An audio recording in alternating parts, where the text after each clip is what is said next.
Bismillahirrahmanirrahim. Assalamualaikum warahmatullahi wabarakatuh.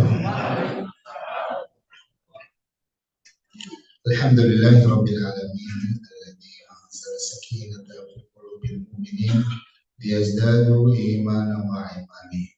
Wassalatu wassalamu ala habibina rasulillah sayyidil mursalin wa ala alihi wa ashabihi ajma'in.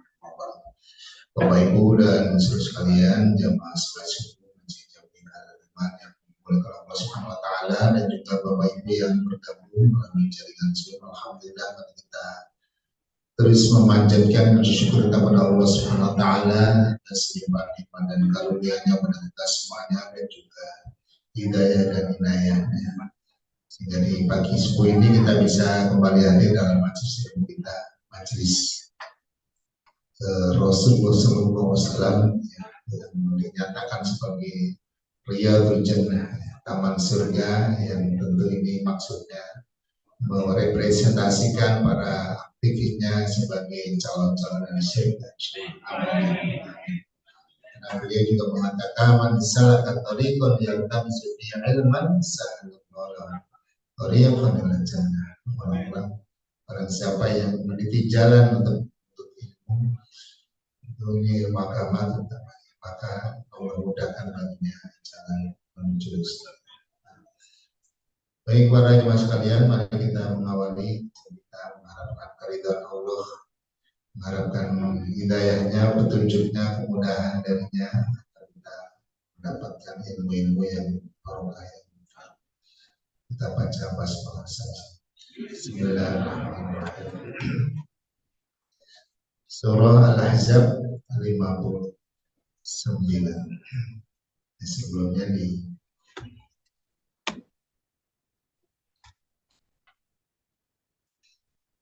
lanjut dulu di bab 323 kita melihat Sahih babun nahyi an sabbirrih, ya, bab menerangkan larangan mencela angin. Kalau kemarin mencela masuk angin, al-hubba, penyakit, mencela penyakit. Nah ini angin atau cuaca atau hujan atau panas, ya, apa saja gejala-gejala alam. Nah, mungkin kadang manusia itu serba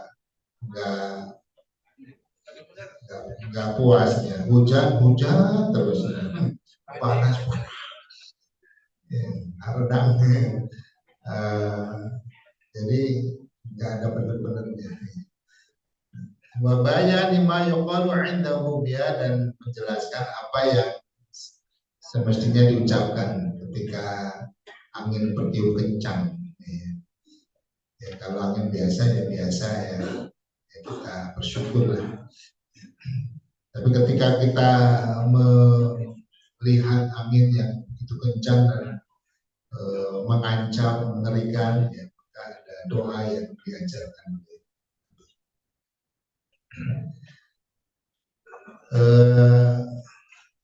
Review sedikit tentang takdir, ya. Karena ini dasarnya adalah keimanan kita pada qada dan qadar Allah. Karena semua yang terjadi tidak terlepas dari kehendak Allah. Maka ini harus kita yakini, dan setiap kehendak Allah itu baik, walaupun kadang terasa nggak enak. Ya, jadi sehat baik, sakit baik juga, walaupun ya sakit, ya nggak enak tapi baik. Apapun yang terjadi kita harus berprasangka baik bahwa itu adalah baik karena Allah yang menghendaki. Kemudian kita ridho. Setiap peristiwa yang tertakdir enak atau tidak enak adalah instrumen ujian. Ya. Jadi ditetapkan peristiwa itu sebagai sarana menguji manusia. Ada yang bersifat khairihi atau syarihi, ada yang enak atau tidak enak. Allah berfirman, kullu nafsin dha'iqatul maut, semua akan wafat. Wa nabluukum bisyarri wal khair, dan kami menguji kalian dengan syar, itu yang gak enak, wal khair, dan yang enak, yang terasa enak. Walaupun kalau disikapi dengan ridho itu akan enak semuanya. Ya, fitnatan, sebagai ujian. Wa ilaina turja'un, dan hanya kepada kami kalian akan dikembalikan dan dimintai pertanggungjawaban, ya,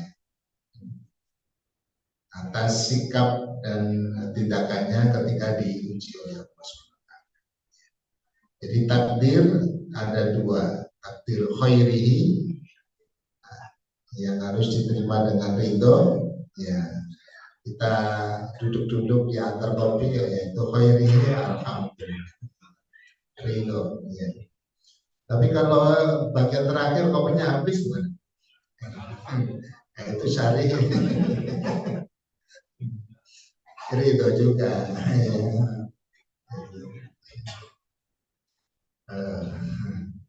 Nah, ya, Nabi mengajarkan dua sikap, ya, karena peristiwa atau takdir itu tidak terlepas dari dua kemungkinan, yaitu enak atau tidak enak. Ya, kalau enak bersyukur, kalau tidak enak bersabar.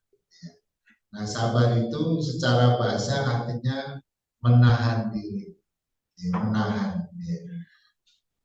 menahan diri. Di antaranya menahan diri dari ini, ya, mencela.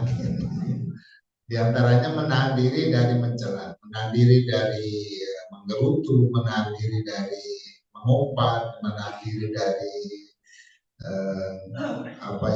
ketumel suzon kepada Allah, ya. Nah, ini yang kemudian kita bahas di kajian ini tentang mencela angin. Rasulullah SAW bersabda, la tasubburih, janganlah kalian mencela angin atau memaki-maki angin. Misalnya sedang ada hajatan, biasanya nggak ada angin kencang, pasti wah kencang, sialan. Faidha ra'aitum, kalau kalian melihat angin, terutama kencang, ya, mata korun yang kalian tidak menyukainya, fakulu, maka ucapkan, Allahumma, ya Allah, inna nas'aluka, sesungguhnya kami memohon kepadamu, min khairi hadhihi, ya, kebaikan angin ini, walaupun kencang, tetap baik. Wa khairi ma fiha, dan kebaikan apa yang ada di dalam, ya. Wa khairi ma umirat bihi, dan kebaikan apa-apa yang angin ini diperintahkan dengannya, ya. Artinya misi angin itu apa, ya, kita berharap, ya, ada kebaikan-kebaikan yang Allah kirimkan melalui angin itu. Wa na'udzubika min syarri hadhihi, yang aku berlindung padamu dari keburukan angin ini dan keburukan apa yang ada di dalamnya, dan keburukan apa yang dia membawa misi tantangannya itu. Ada ketika melihat angin kencang, hadis yang kedua, dari Abu Hurairah radhiyallahu anhu, sami'tu Rasulullah sallallahu alaihi wasallam yaqul, ar-rihu min rauhillah, angin itu di antara rahmat yang Allah kirimkan.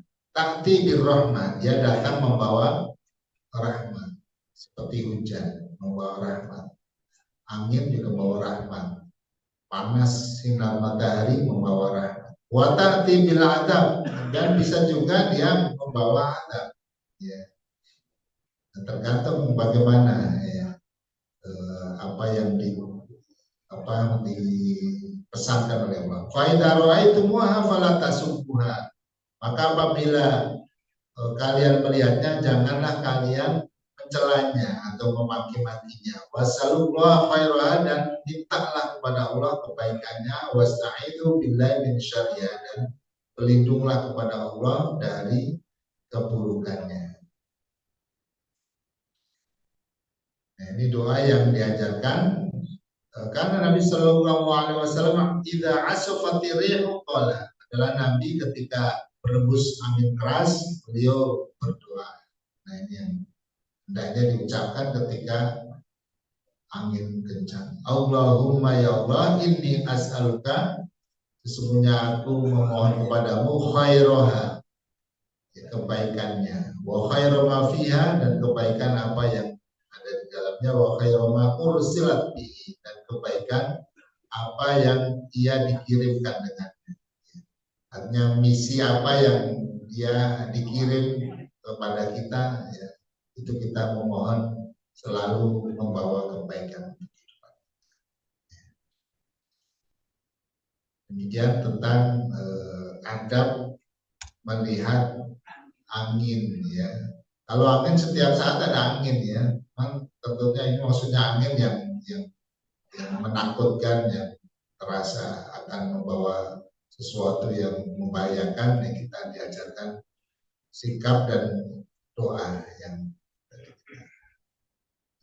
baca, yaitu Allahumma inni as'aluka khairaha wa khaira ma fiha wa khaira ma ursilat bi. Jadi ada tiga, khairaha wa khaira ma fiha wa khaira ma ursilat bi. Khairaha wa khaira ma fiha wa khaira ma ursilat bi. Kemudian wa'udzubika min syarriha wa syarri ma fiha wa syarri ma ursilat bihi. Apa pun. Allahumma inna nas'aluka khairaha wa khaira ma fiha wa khaira ma ursilat bihi wa a'udzubika min syarriha wa syarri ma fiha. Fiha atau fiha ya? Fiha ya. Oh ya.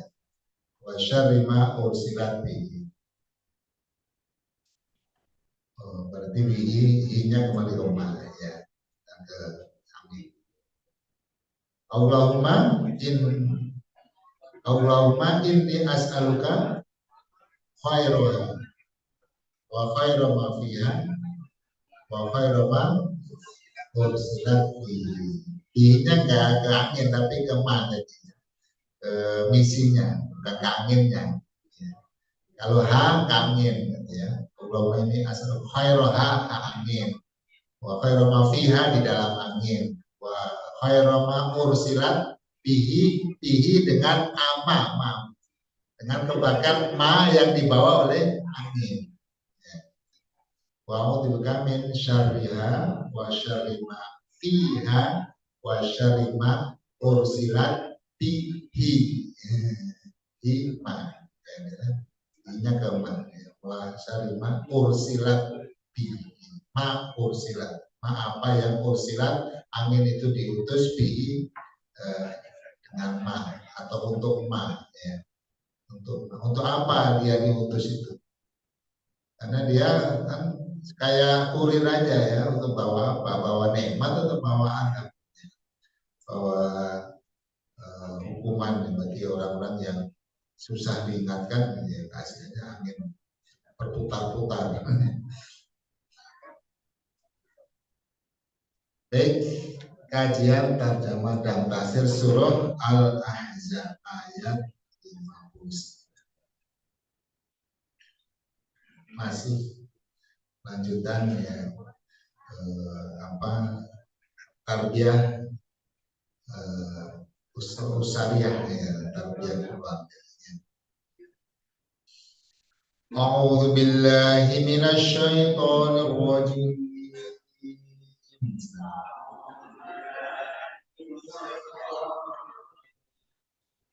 Bismillahirrahmanirrahim.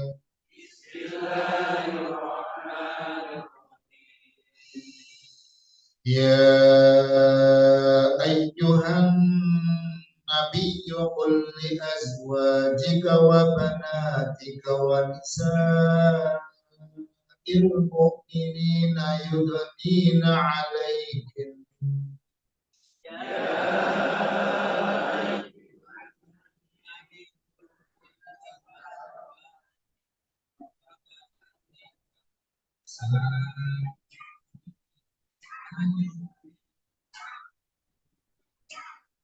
يدنين عليهن من جلابيبهن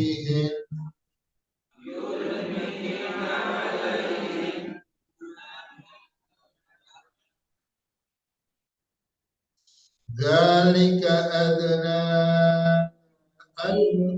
ذلك أدنى أن يعرفن فلا يؤذين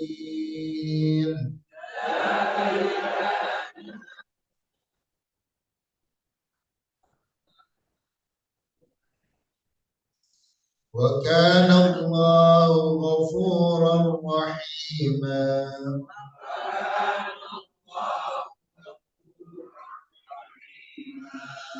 فإن لم ينته المنافقون والذين في قلوبهم مرض والمرجفون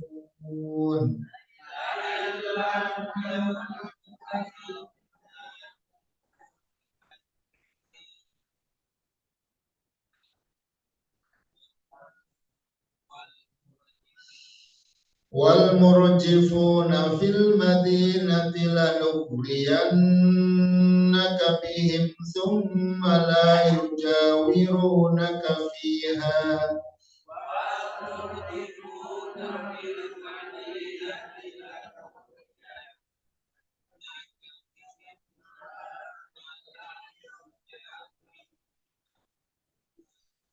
ثم لا يجاورونك فيها إلا قليلا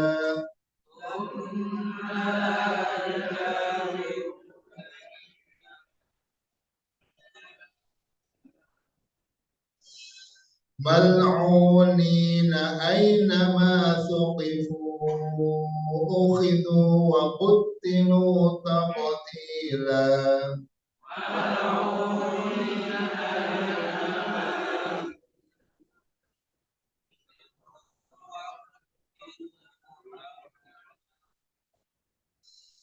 سنة الله في الذين خلوا من قبل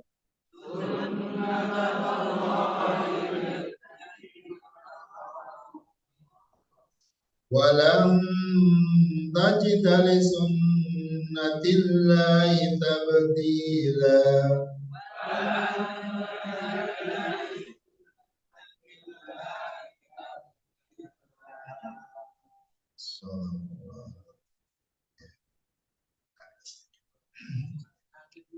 Yeah.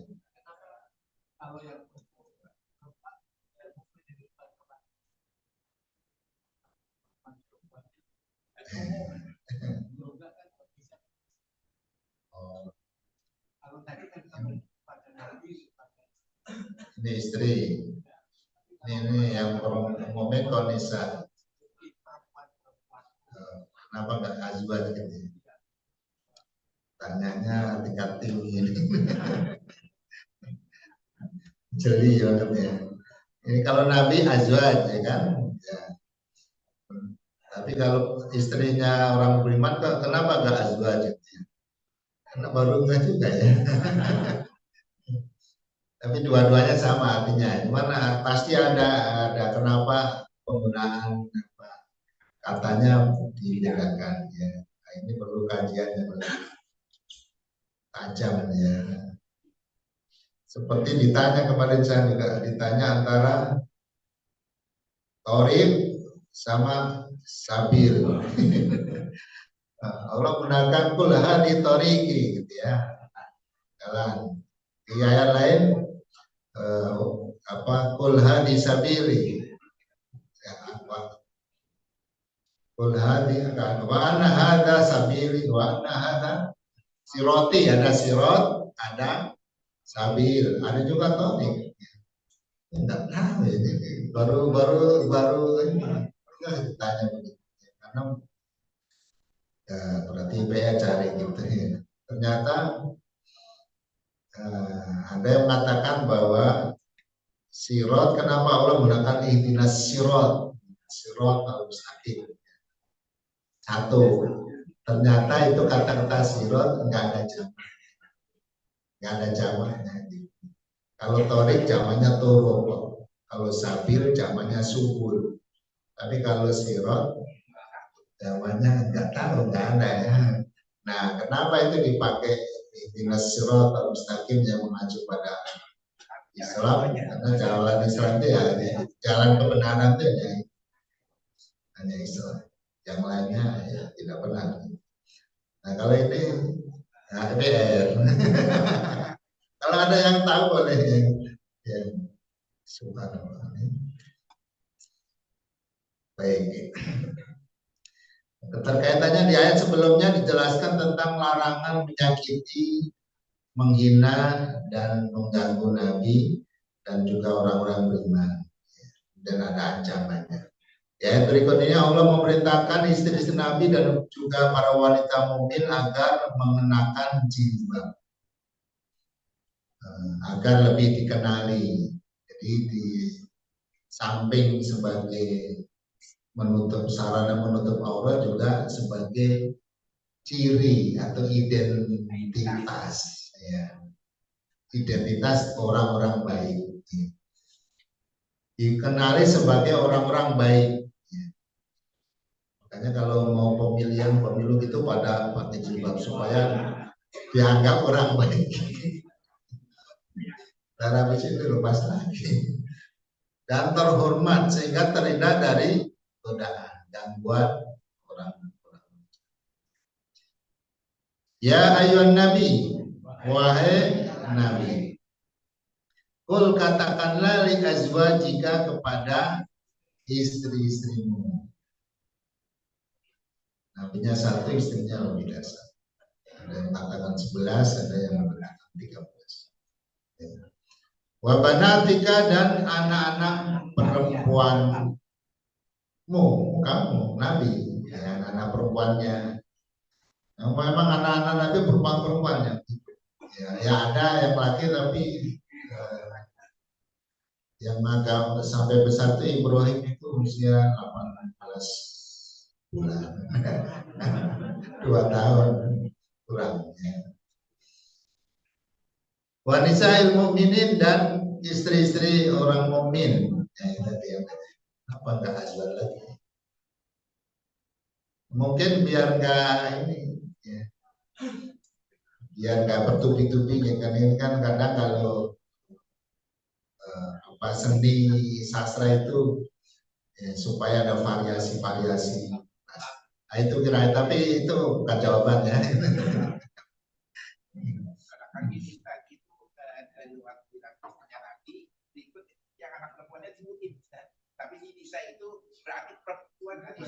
Oh itu sama anaknya, mungkin itu juga. Wanita mukminin maksudnya istri dan anaknya juga, pokoknya perempuan-perempuan dari kalangan orang beriman, betul ya. Kalau ini secara mafhumnya dapat. Ya, betul, ya. Kalau ini menyebut anaknya, kan ini nggak menyebut anaknya, atau berarti anaknya sudah termasuk nisa. Gitu. Syukron. Ini kan artinya kan berarti perempuannya orang beriman. Ya. Jadi perempuannya orang beriman itu kan ya berarti ada istri, ada anak, ada yang juga. Yudhanina agar mereka mendekatkan, mengulurkan ya. Alaihin atas diri mereka min jalabibihinna berupa yang diulurkan itu berupa jilbab mereka. Ya, jilbab mereka. Jalabib jamak dari jilbab. Dalika yang demikian itu adna lebih lebih dekat, lebih mudah ayyurafna untuk bisa dikenali. Untuk bisa dikenali fala yudaini sehingga tidak disakiti atau tidak diganggu atau dikerjain, disengin. Jadi memang yang biasanya disengin itu memang yang membuka diri untuk disengin ya, dengan pakaiannya yang ya kayak seakan-akan gangguin aku dulu, godain aku dulu. Ya, jadi karena itu bahasa tubuhnya itu kayak ngawe-ngawe begitu, minta diganggu. Ya, nah dengan berpakaian yang lebih rapi itu sebaliknya, jangan ganggu aku orang baik. Bahkan Allah dan adalah Allah Ghafurun maha pengampun, Rahiman maha penyayang, pengampun bagi kesalahan-kesalahan masa lalu waktu itu sebelum turun ayat ini, sebelum turun ayat jilbab ya mungkin mungkin ya diantara wanita-wanita itu belum berjilbab itu dimaafkan. Asbabun nuzul tentang perintah berjilbab bagi wanita muslimah. Ibnu Sa'ad meriwayatkan dalam Tabaqat dari Abu Malik yang berkata para istri Nabi Sallallahu Alaihi Wasallam keluar malam untuk melakukan keperluan mereka. Ya biasanya untuk buang hajat dan sebagainya. Lantas orang-orang munafik menghalangi dan mengganggu mereka sehingga itu diajukan kepada beliau. Orang-orang munafik itu pun ditegur. Mereka berdalih dan berkata kami melakukan hanya kepada para budak perempuan. Maka turunlah ayat ya yang Nabi qul li azwajika wa banatika wa nisa'il mu'minin.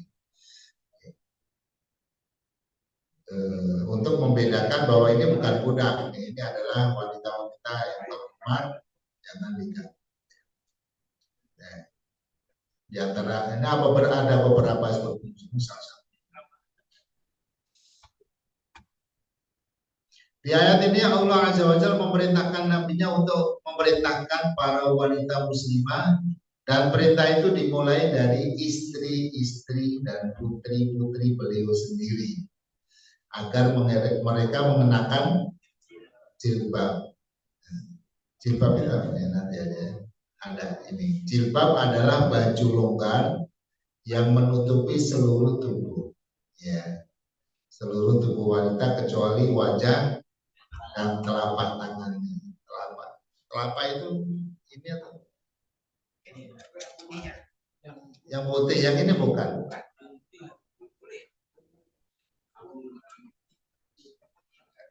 Ya. Tapi auratnya sampai mana? Ini aurat kan? Nanti kita lihat. Tergantung suka kepo.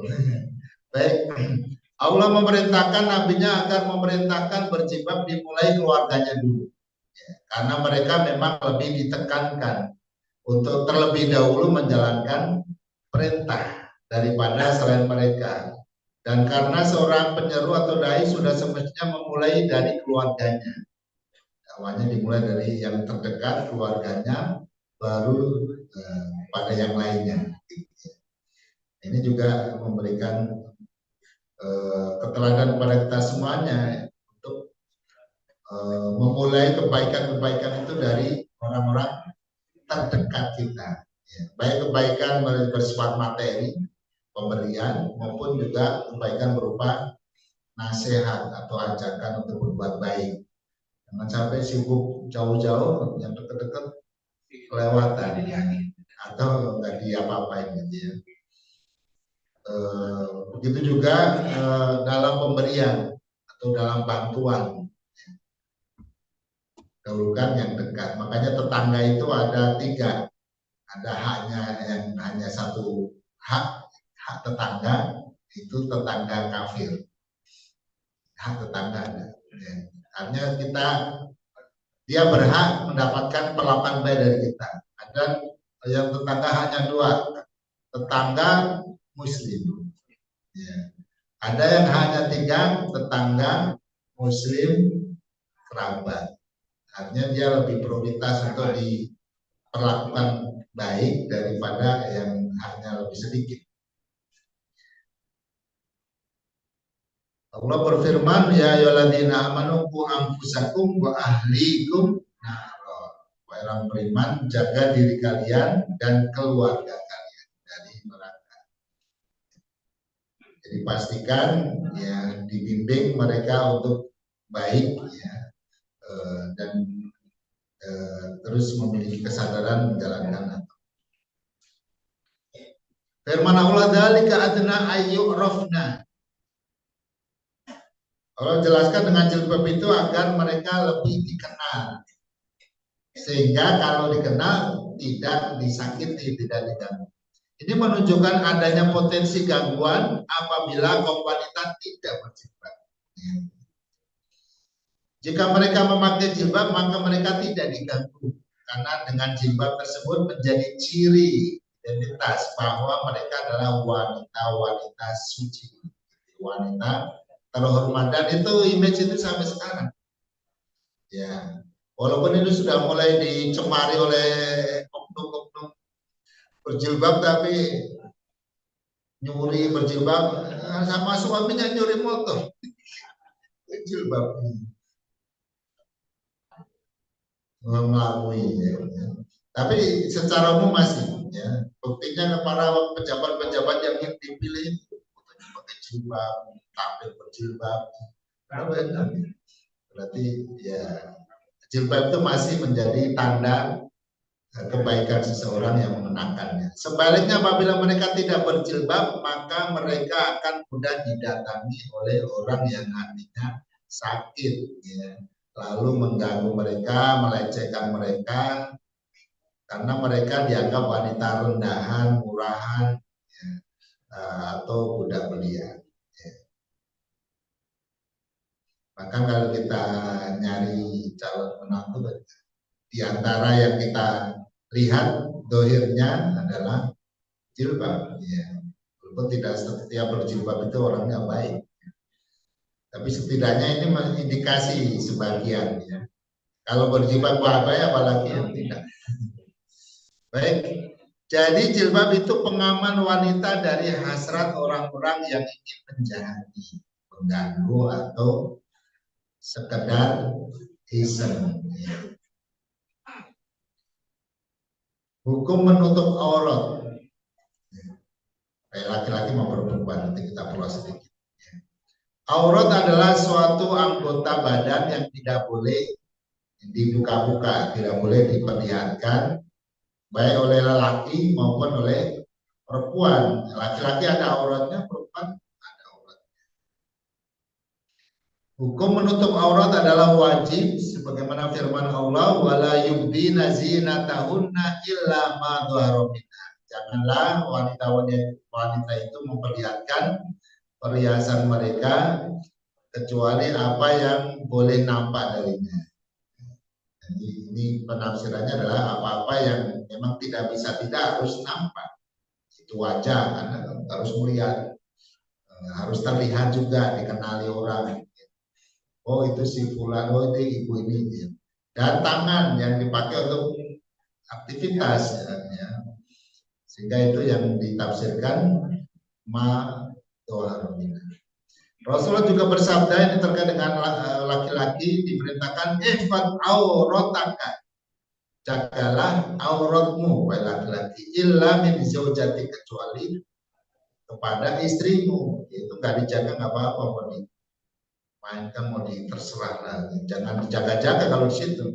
Au ma malakat yaminuk, atau budak yang kau miliki, artinya itu boleh melihat, boleh. Tapi kalau kepada yang lain harus dijaga, ditutup. Aurat laki-laki adalah bagian tubuh antara pusat dan lutut. Karena bunyinya antara pusat dan lutut, maka pusat dan lutut tidak termasuk aurat. Ya. Jadi pusat dan lutut tidak termasuk aurat. Sedangkan aurat perempuan adalah seluruh tubuhnya kecuali wajah dan telapak tangan. Pusar tidak masuk. Jadi kalau orang OTOT gitu. OTOT. Iya, iya, nggak apa-apa kelihatan. Tapi karena antara pusat dan bawahnya itu kan ya batanya ini, jadi hati-hatinya ya ditutup. Tapi kalaupun kelihatan sedikit nggak apa-apa, karena itu tidak termasuk. Lututnya nggak apa-apa kelihatan. Jadi sholat jangan apa ini? Ya itu nggak etis namanya. Nah, artinya ini masalah aurat ya batas minimal segitu ya. Tapi kalau dalam ibadah kan perlu ada etika. Ya. Ya, kalau nggak ada pakaian kecuali itu boleh gitu ya. Tapi kalau ada pakaian yang bagus-bagus, antum pakai celana kolor ya bangetan ya. Itu masalah ini adab. Ya. Tapi kalau sah-sah biasa ya. Ada juga yang ceklek gitu. Sholat pakai sarung aja, ini beligung nggak pakai. Wah ini pinter sekali memahami dalilnya. Yang paling yang kelihatan belahan pantat. Oh ya, kalau belahan pantat itu udah di bawah pusar ya. Jadi kalau sudah di bawah pusar berarti itu masuk kategori aurat. Ya nggak sah. Ada tabungannya kelihatan. Ya. Imam Nawawi rahimahullah dalam kitabnya ini kan dasarnya ya. Kitab Al-Majmu' Syarhul Muhazzab.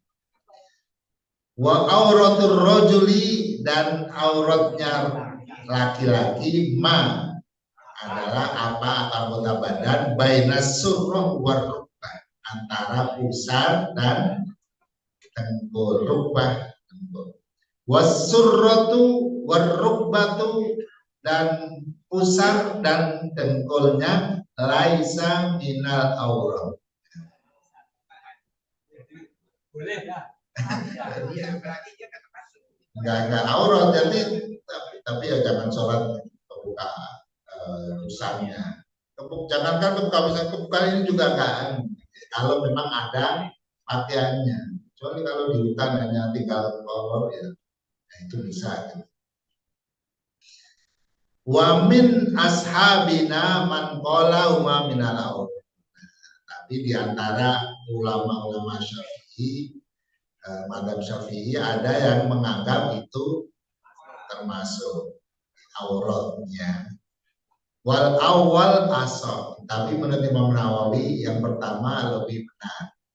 Maksudnya bahwa itu bukan aurat, itu dipandang oleh Imam Nawawi yang lebih benar. 5, berdasarkan Rawa Abu Sa'id Al-Khudri radhiyallahu anhu anna Nabi sallallahu alaihi wasallam qala, karena Nabi bersabda auratul rajuli ma baina surratihi ila rukbatihi. Aurat seseorang laki-laki adalah anggota badan antara pusarnya dan dengkulnya. Jadi antara itu berarti tidak termasuk. Nah itu kan pemahaman. Wa amal qurratu, ini yang laki-laki ya. Wa amal hurratu, adapun wanita merdeka, fajami'u badaniha aurat, maka seluruh badannya, seluruh permukaan tubuhnya adalah aurat, illal wajhu wal kaffain, wajha wal kaffain, kecuali wajah dan kaffain, kedua telapak tangan. Liqaulihi sallallahu alaihi ta'ala wala yubdina zinatahunna illa ma dhara minha. Janganlah wanita-wanita itu memperlihatkan perhiasannya. Perhiasan itu yang memang dipandang indah, dan seluruh tubuh wanita itu adalah perhiasan karena indah semua. Nisa hukum bukan al-mar'atu mata, ad-dunya mata wa khairu mata ya al-mar'atu as-salihah. Dunia adalah perhiasan, dan sebaik-baik perhiasan adalah wanita. Berarti semua badan wanita itu memang perhiasan. Ya. Nah, illa ma dhara minha, kecuali yang nampak darinya, atau sesuatu yang tidak bisa tidak kecuali harus nampak. Kalau Ibnu Abbas menafsirkan ilama dharabina adalah wajhaha wa kaffaiha. Wajahnya dan dua telapak tangannya. Wali anna Nabi sallallahu alaihi wasallam karena Nabi juga melarang al-mar'ata al-harama an lubsil qafazaini wa niqab. Ya. Karena Nabi melarang wanita yang sedang ihram dari memakai kaos kaki dan memakai kofas itu kaos tangan ya. Wan niqab dan niqab cadar ya. Ketika ihram harus dibuka. Jadi salah satu yang dilarang dalam ihram khususnya bagi perempuan adalah menutup wajah, nggak boleh ditutup. Ya. Nah, kemudian Imam Nawawi mengatakan walau kanal wajhu wal kafu auratan, kalau sekiranya wajah wanita dan telapak tangannya itu adalah aurat, lama urima sitruma, maka tidak diharamkan ditutup keduanya. Ya. Coba. Sekiranya wajah dan telapak tangan itu aurat, niscaya tidak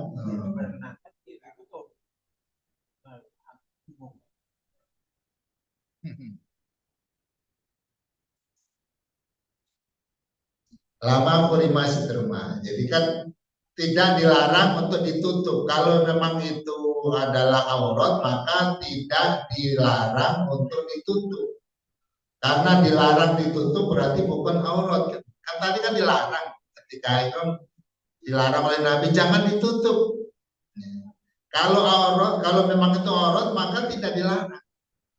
Maka tidak dilarang ditutup. Bingung atau bingung? Kan Nabi tadi melarang wanita menutup wajahnya ketika ihram. Kalau memang itu aurat maka tidak dilarang.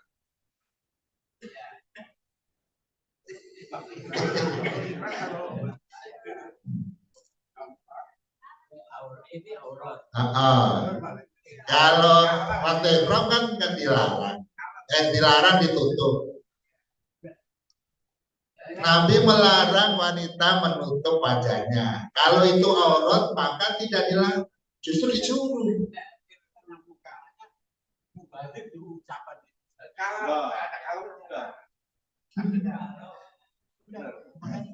Enggak, memang dalam ihram atau ada aturan bahwa wajah harus dibuka. Kalau itu aurat maka enggak boleh dibuka. Harus itu. Jelasan tambahan. Oh, ya. Suka-suka nampil pakai bahasa. Nah, jadi ini pengambilan dalilnya karena Nabi melarang menutup berarti menunjukkan bahwa wajahnya itu bukan aurat lagi.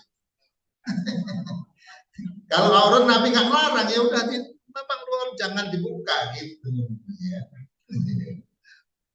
ya.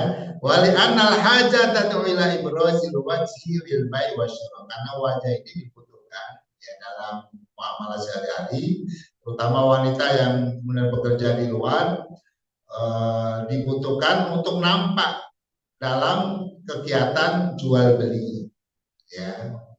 Jual beli kan harus kelihatan, yang jual ibu itu ya. Bacanya kelihatan. Kalau ditutup yang mana tadi yang jual?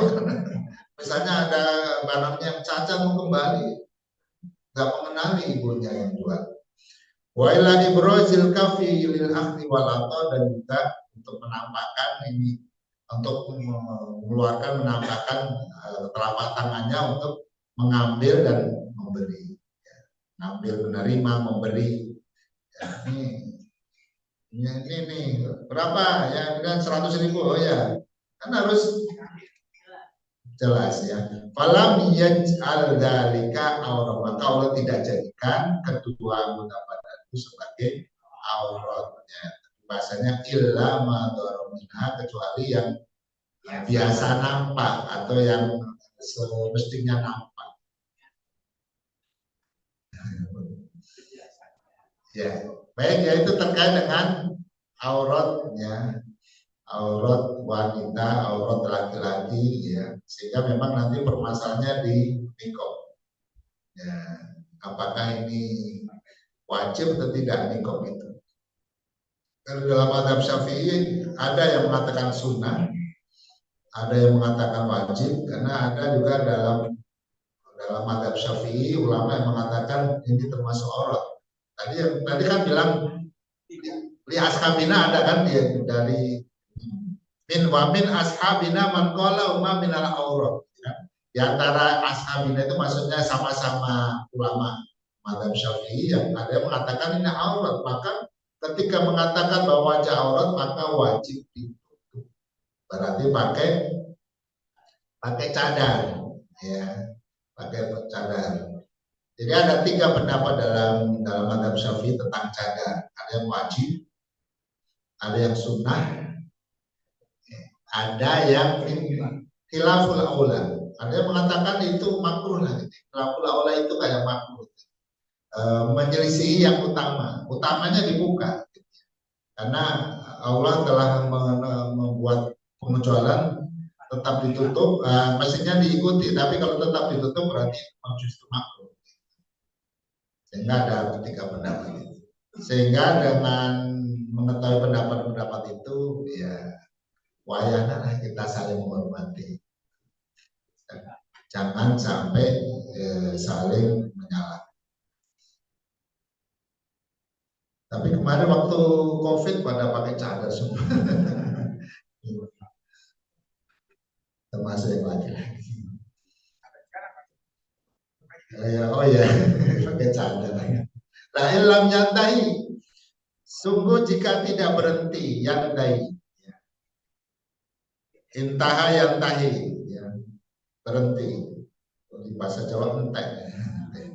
Al munafikun, orang-orang munafik itu, orang-orang munafik tidak berhenti. Jika tidak berhenti, walladzina fi qulubihim maradun, dan orang-orang yang di dalam hati mereka adalah penyakit, wal murjifun, dan orang-orang yang menyebarkan berita bohong, fil Madinati, di kota Madinah, ya, berita apa itu? Hadisul ifki, ya. Lalu riyannaka, sungguh kami perintahkan kamu menyerang terhadap mereka, menyerang, membunuh dan mengusir mereka. Tumbala yajawirunaka, kemudian mereka tidak lagi menjadi tetanggamu atau berdampingan denganmu di Madinah, fiha, di Madinah. Illa qalila, kecuali sebentar, ya, ya sedikit waktu. Terkait dengan waktu, kalau sedikit pada sedikit waktu berarti sebentar.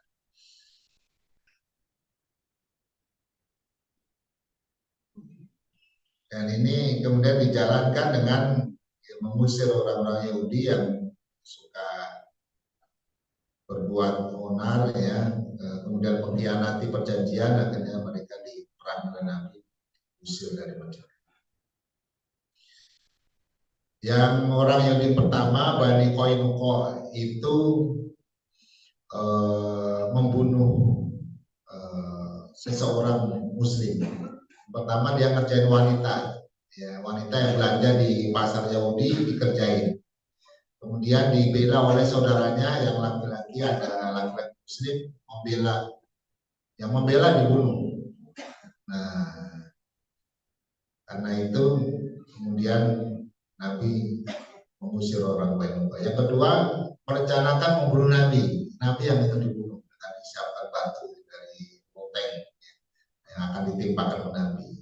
Yang ketiga, mereka berkhianat dengan bergabung dengan pasukan Ahzab, ya ikut mengepung Madinah. Padahal Madinah sedang dikepung malah ini berkhianat. Mal'unina dalam keadaan mereka terlaknat, terkutuk. Aina masukifu di mana saja mereka dijumpai, itu mereka ditangkap, wakutilu dan bisa mereka dibunuh taktilah dengan pembunuhan yang dasarnya artinya jangan ragu-ragu untuk membunuh mereka, ya, yang melakukan gangguan terhadap kaum muslimin.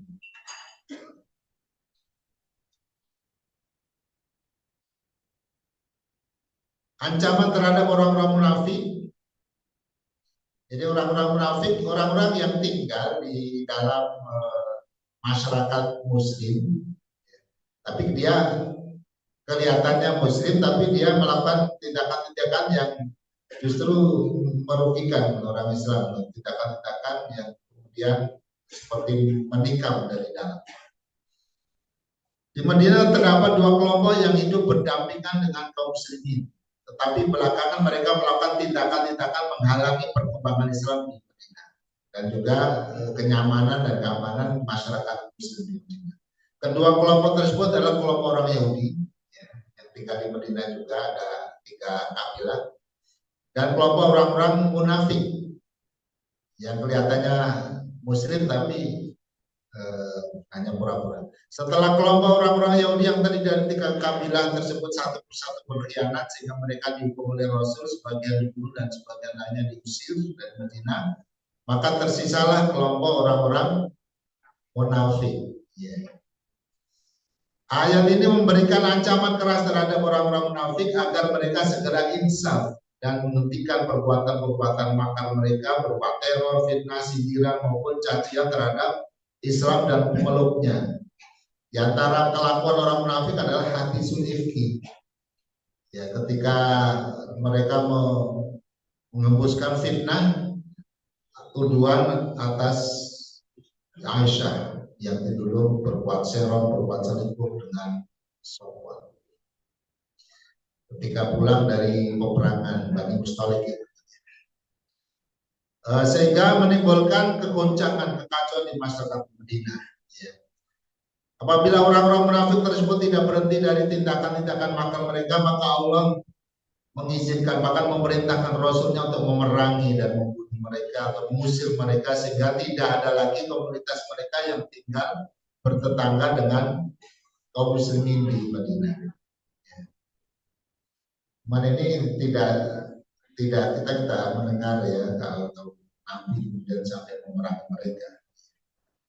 Tapi ini artinya prinsipnya bahwa masyarakat muslim itu harus dijaga keamanannya, kenyamanannya, dan siapapun kelompok orang-orang yang mengganggunya harus diambil tindakan tegas. Ya. Allah telah menetapkan sebuah hukum bahwa orang-orang yang bersikap munafik terhadap para nabi dan rasul serta orang-orang beriman dengan menampakkan penampilan yang bagus tapi menikam dari dalam, mengacak-acak tentang masyarakat muslimin dan melemahkan barisannya, bahkan mengancam keamanan dan kenyamanannya, sebagai hukumannya adalah agar mereka itu ditangkap, dipenjara atau dibunuh. Kalau dulu nggak ada penjara tapi diusir, atau dibunuh dimanapun mereka berada. Aina ma tuqifu ukhidu wa qutilu taqtila. Ya. Sunnatullah itu adalah ketetapan Allah. Filladina kalau pada orang-orang yang terdahulu bahkan sebelum Nabi. Jadi orang-orang pengganggu, pengacau yang meresahkan, yang menteror, menjadi ancaman bagi kehidupan masyarakat muslim, maka ini harus diberantas. Min qabl dari sebelumnya, walan tajida, dan kau tidak menemui li sunnatillah terhadap ketetapan Allah itu tabdila, perubahan, ya, tidak ada perubahan. Artinya tetap berlaku pada zaman beliau dan zaman berikutnya sampai sekarang. Ya ada terus, dan ketentuannya ya tetap itu, bahwa cuman ya ini konteksnya kalau penguasanya itu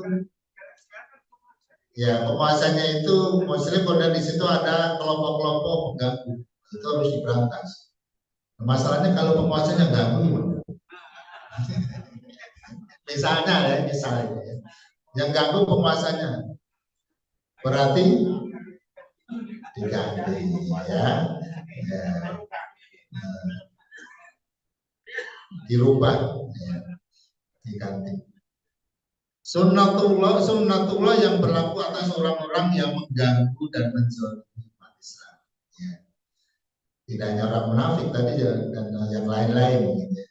Yang tadi yang suka menyebarkan berita bohong ya. Ancaman dan siksa Allah kepada orang-orang munafik, yakni orang-orang yang hatinya berpenyakit dan orang-orang yang suka menebar fitnah atau mengganggu, mengguncang ketentraman hidup umat Islam, sebagaimana dijelaskan dalam ayat tadi sebelumnya, merupakan sunnatullah. Artinya ancaman itu berlaku, gitu ya, bagi orang-orang yang mengganggu itu ketetapan Allah. Sunnatullah tersebut berlaku bagi orang-orang yang telah terdahulu sebelum Nabi dan juga berlaku bagi generasi seterusnya sesudah beliau sekarang sampai hari kiamat, dan tidak akan ada perubahan pada sunnatullah. Jadi ini mengisyaratkan bahwa kekuatan atau kekuasaan itu harus dimiliki sehingga mampu menjalankan perintah ini. Kalau nggak punya kekuasaan gimana? Kalau kita yang jadi korban, ya kan? Ya. Jadi kekuasaannya harus dimiliki sehingga kalau ada kelompok-kelompok pengganggu, nah itu harus ditindak. Yang tindak siapa? Penguasa. Nah kalau penguasanya bukan kita, nah, itu masalahnya. Makanya harus kita harus siapkan ya perjuangan untuk mengantarkan orang-orang yang baik untuk berkuasa, menggantikan orang-orang yang tidak baik. Ya. Amin. Insyaallah. Jadi kehidupan kaum muslimin, keselamatan, keamanan, dan kenyamanan mereka harus dilindungi. Ya. Untuk itu pihak-pihak pengganggu atau pembuat onar harus dihukum dan dibunuh. Jangan ragu-ragu, kalau memang harus dibunuh. Itu artinya ya tergantung pada tingkat penggangguannya itu seberapa. Bisa ditakzir. Takzir itu hukuman selain hukuman yang sudah ditetapkan. Kalau memang cukup di penjara ya penjaranya, cukup dikasih suruh didenda ya, suruh bayar ya diatnya, bukan diat. Nah, apa namanya ya takzir ya, hukuman takzir bisa apa saja sesuai dengan kebijakan pemerintah. Baik para jemaah sekalian, demikian kajian kita. Jadi yang bagian terakhir adalah pelindungan ya, bahwa Allah ingin hamba-hamba yang beriman memiliki masyarakat, memiliki basic namanya al-qaidah al-ardiyah, memiliki basic teritorial, memiliki tempat tinggal, memiliki negara bahasa sekarang. Jadi orang beriman itu memiliki negara yang mereka berkuasa, dan kemudian kekuasaan itu bisa menjamin keamanan, kenyamanan ya, orang-orang beriman yang ada di negara itu. Kalau ada kelompok-kelompok yang mengganggu, itu yang dan Allah izinkan untuk dihukum ya, supaya masyarakat itu tetap damai, tetap aman, tetap nyaman. Ya. Karena kalau penguasanya bukan kita, malah kitanya yang baik-baik itu dituduh tidak baik, itu radikal, itu doa pernikahan, itu teroris, macam-macam. Jadi kebalik-balik, yang baik jadi dituduh jelek, yang jelek malah dicitrakan baik. Nah itu semuanya menjadi isyarat bahwa bumi Allah ini harus dikembalikan pengelolaannya kepada hamba-hambanya yang soleh, hamba-hamba yang baik ya. Mudah-mudahan 2024 itu membawa perubahan ya, sehingga bangsa Indonesia ke depan dipimpin oleh orang yang berpihak pada kebaikan, sehingga menghadirkan keberkahan, kemakmuran, kesejahteraan bagi seluruh bangsa Indonesia. Amin ya rabbal alamin. bihamdika asyhadu an la ilaha illa anta astaghfiruka wa atubu ilaik. Wassalamualaikum warahmatullahi wabarakatuh.